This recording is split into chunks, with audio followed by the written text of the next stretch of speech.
So ಇವತ್ತಿನ ಈ big boss season 11 ಯಾವ ರೀತಿ ಡಿಫೈನ್ ಮಾಡ್ಲಿಕ್ಕೆ ಇಷ್ಟಪಡ್ತೀನಿ? ಚೆನ್ನಾಗಿದೆ. ಕನ್ಫ್ಯೂಷನ್ ಆಗತ್ತೆ ನಂಗೆ. ಅಂದ್ರೆ ಒಬ್ಬೊಬ್ರು ಒಂದೊಂದು ವಾರದಲ್ಲಿ ಅವ್ರ ಒಪಿನಿಯನ್ಸ್ ಅಂದ್ರೆ ಅವ್ರ ಮೇಲೆ ಇದ್ದಂತ ಒಪಿನಿಯನ್ಸ್ ಚೇಂಜ್ ಮಾಡ್ಯಾರೆ. ಮಂಜು ಇರ್ಬೋದು, ಭವ್ಯ ಅವ್ರು ಇರ್ಬೋದು, ಮೋಕ್ಷಿತಾ ಅವ್ರು ಇರ್ಬೋದು, ಹನುಮಂತು ಇಸ್ ದ ಸೇಮ್. ನಂಗೆ ಬಂದಾಗಿಂದನು ಪಾಪ ಹುಡುಗನಲ್ಲಿ ಏನೋ ಹಂಗೇನೋ ಇವ್ನು ಯಾಕೆ ಇವತ್ತು ಹಿಂಗಿದ್ದ ನಾಳೆ ಯಾಕೆ ಹಂಗಾಡ್ತಿದ್ದಾನೆ ಆತರ ಅನ್ಸೇ ಇಲ್ಲ. ಹಂಗೆ ನಾನು ಆರಾಮಾಗಿ ಅವ್ನು ಪಾಡಿಗೆ ಅವನು ಎಲ್ಲೋ ಹಾಲಿಡೇಗೆ ಹೋಗಿದ್ದೀನಿ, ಟಾಸ್ಕ್ ಆಡ್ತಾ ಇದ್ದೀನಿ ಅಂತ ಅನ್ಕೊಂಡು ಅವ್ರದೇ ಒಂದು ಭಾಷೆ ಮಜಾ ಅದೇನೋ ನೋಡಕ್ಕೆ. ಬಟ್ ಮಂಜು ನೋಡ್ದಾಗ ಒಂದ್ ಸ್ವಲ್ಪ ಬೇಜಾರಾಗತ್ತೆ ನಂಗೆ ಅಷ್ಟೇ. ಅಷ್ಟೇ, ಅವ್ರ ಆಟನ ಅವ್ರು ಹಾಳು ಮಾಡ್ಕೊಂಡ್ರು ಅಂತ ಅಷ್ಟೇ, ಇನ್ನೇನಿಲ್ಲ. ತುಂಬಾ ಕಷ್ಟಪಟ್ಟು ಉಗ್ರ ಮಂಜು ಆಗಿದ್ದವರು ಆ ಉಗ್ರ ಮಂಜು ಆಗಕ್ಕೆ ಒಂದು ಸೇಮ್ ಇದ್ರಲ್ಲಿ ಎಲ್ಲರೂ ಕೂಡ ಅವರನ್ನ ವಿನ್ನಿಂಗ್ ಕ್ಯಾಂಡಿಡೇಟ್ ಅಂತ ಕನ್ಸಿಡರ್ ಮಾಡಿದ್ರು. ಕಪಲ್ ಆಫ್ ವೀಕ್ಸ್ ಅವ್ರು ಅಷ್ಟು ಸ್ಟ್ರಾಂಗ್ ಆಗಿದ್ರು. ಸೊ ಐ ಥಾಟ್ ನಂಗೆ ಮಂಜು ವಿನ್ ಆಗ್ಲಿ, ಆಡ್ತಿದಾರಲ್ಲ ಚೆನ್ನಾಗಿ ಅಂತ ಅನ್ನಿಸ್ತಾ ಇತ್ತು. ಆಮೇಲೆ ಎಲ್ಲೋ ಟ್ರ್ಯಾಕ್ ಮಿಸ್ ಆಗೋಯ್ತು. ಎಲ್ಲೋಯ್ತು ಅವ್ರಿಗೆ ಗೊತ್ತಿರತ್ತೆ, ನಮಗೆ ಗೊತ್ತಿಲ್ಲ. ಬಟ್ ಬೇರೆಯವ್ರೆಲ್ಲರೂ ಚೆನ್ನಾಗಿ ಆಡ್ತಾರೆ. ಭವ್ಯ ಟಾಸ್ಕ್ಗಳಲ್ಲಿ ತುಂಬಾ ಚೆನ್ನಾಗಿ ಆಡ್ತಾರೆ. Mokshitha is extremely strong headed, ತುಂಬಾ ಸ್ವಾಭಿಮಾನಿ.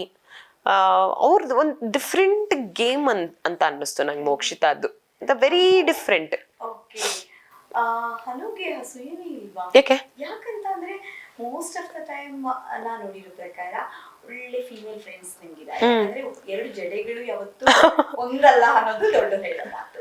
ಅಂಡ್ ಒಬ್ರಿಗೊಬ್ರು ಕಾಂಪ್ಲಿಮೆಂಟ್ ಮಾಡೋದಿದೆಯಲ್ಲ, ಇಟ್ಸ್ ಲೈಕ್ ಸಮುದ್ರದೊಳಗಡೆ ಒಂದು ಕಪ್ಪೆಚ್ಚ ಮುತ್ತನ ಹೊರಗಡೆ ಹೆಕ್ಕಿ ತೆಗ್ದಾಗೆ. ಸೊ ನೀವು ನಾವ್ ಆಲ್ಸೋ ಯುವರ್ ಕಾಂಪ್ಲಿಮೆಂಟಿಂಗ್. ಇಲ್ಲ ನನಗೆ ಆತರ ಫೀಮೇಲ್ ಫ್ರೆಂಡ್ಶಿಪ್ಸ್ ಇಲ್ಲ. Sorry to interrupt. Female friendships ತುಂಬಾ ನನ್ನನ್ನ ತುಂಬಾ ಕೆಳಗೆ ಹಾಕಿರೋರಿದ್ದಾರೆ. ಅವ್ರನ್ನೆಲ್ಲ ದೂರ ಇಟ್ಟಿದ್ದೀನಿ. ಇಲ್ಲ ಆಫ್ಲೆಟ್ ಆಯ್ತದು, ಆ ಥರದ್ದು ಏನಿಲ್ಲ. ನಾನು ತುಂಬಾ ಸಪೋರ್ಟ್ ಮಾಡ್ತೀನಿ. ಬಟ್ ನಾನು ಸೋಷಿಯಲ್ ಮೀಡಿಯಾದಲ್ಲಿ ಪ್ರೀಚ್ ಮಾಡಲ್ಲ. ನಾನು ವಿಮೆನ್ನ ಸಪೋರ್ಟ್ ಮಾಡ್ತೀನಿ, ವಿಮೆನಿಗೆ ಸ್ಟ್ಯಾಂಡ್ ತಗೋತೀನಿ, ಅದೆಲ್ಲ ನಾನು ಸೋಷಿಯಲ್ ಮೀಡಿಯಾದಲ್ಲಿ ಹೇಳಲ್ಲ. ಪರ್ಸ್ನಲ್ ಲೈಫಲ್ಲಿ ಪರ್ಸ್ನಲಿ ನಾನು ವಿಶ್ ಮಾಡ್ತಾ ನನ್ನ ಕಡೆಯಿಂದ ಏನಾಗತ್ತೆ ಅಂತ ಮಾಡ್ತೀನಿ. ಬಿಕಾಸ್ ಆ ಕಡೆಯಿಂದನೂ ಅದೇ ಆಗಿರತ್ತೆ. ನನ್ನ ಲೈಫಲ್ಲಿ ತುಂಬ ನೋವು ಕೊಟ್ಟಿರೋದೇ ಹುಡುಗಿ ಫ್ರೆಂಡ್ಸೇನೆ ಜಾಸ್ತಿ. ಹುಡುಗರು ಫ್ರೆಂಡ್ಸ್ ಎಲ್ಲ ಬಿಂದಾಸ್ ಆಗಿದ್ದಾರೆ ನನ್ನ ಲೈಫಲ್ಲಿ. ಸೊ ಆ ಥರ ನೋವು ಕೊಡೋದು ಹೆಣ್ಮಕ್ಳು. ಅದಕ್ಕೆ ಅವ್ರು ಹೇಳೋದು ಜಡೆ ಒಂದಾಗಲ್ಲ ಅಂತ. ಬಟ್ ಎರಡೂ ಜಡೆ ಚೆನ್ನಾಗಿದ್ರೆ ತುಂಬಾ ಚೆನ್ನಾಗಿರುತ್ತೆ ಫ್ರೆಂಡ್ಶಿಪ್.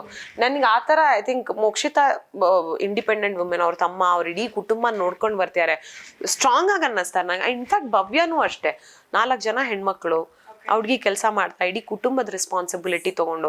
ಸೊ ಆ ಥರ ಎಲ್ಲ ಬಂದಾಗ ನಾನು ದೇವರಣೆಗೂ ಸಪೋರ್ಟ್ ಮಾಡ್ತೀನಿ. ನಾನು ಅವ್ರ ಆಟ ಚೆನ್ನಾಗಿದ್ದಾಗ ದೇವರಣೆಗೂ ಖುಷಿ ಪಟ್ಟು ಹೇಳ್ತೀನಿ ನಾನು.